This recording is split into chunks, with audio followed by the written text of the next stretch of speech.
Endi klik orqali ham ehson qilishingiz mumkin. Islom dini kishilik jamiyatining boshqa barcha jabhalari qatori oila masalasiga ham katta ahamiyat qaratadi va namunali oilalardan tashkil topgan go'zal bir jamiyat qurish g'oyasini oldinga suradi.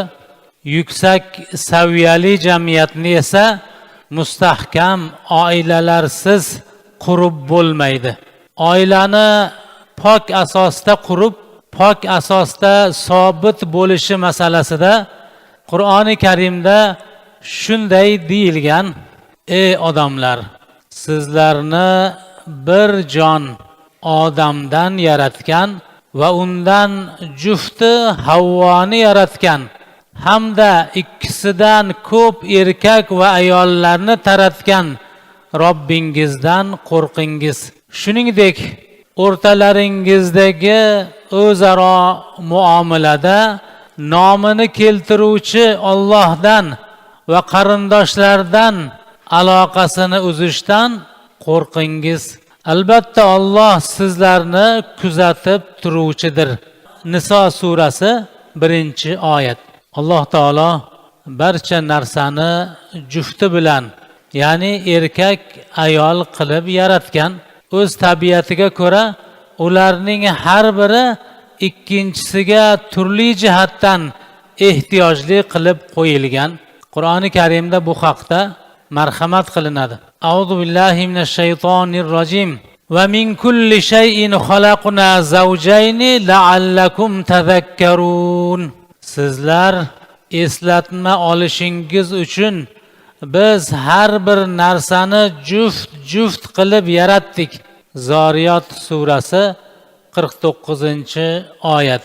Va boshqa oyatlarda ham marhamat qilingan: Subhanallazi xalaqal azwaja kullaha mimma tunbitul ardu va min anfusihim va mimma la ya'lamun.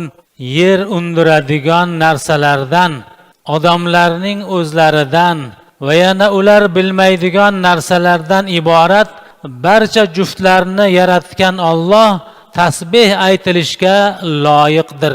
Yosin surasi 36-oyat.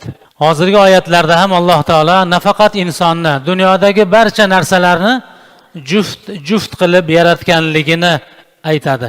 Islom ta'limotiga ko'ra oila yaratganning roziligini topish, payg'ambarimiz sollallohu alayhi vasallamning axloqlari islomiy odob bilan ziynatlanish maqsadida quriladi.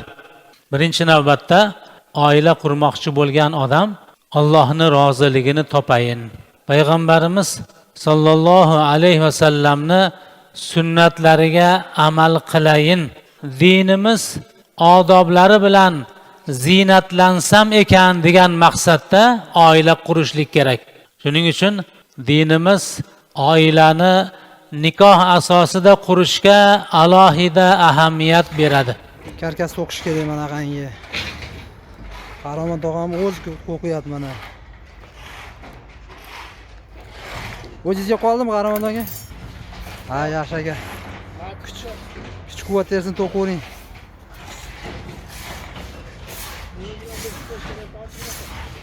Mana akalar tozalab hamma yo'g'lan. Bo'lyapti. Shuni to'qishga hasharchilar kerak, mana shu narsani to'qishga. Asa qo'l ushayapti shu narsa.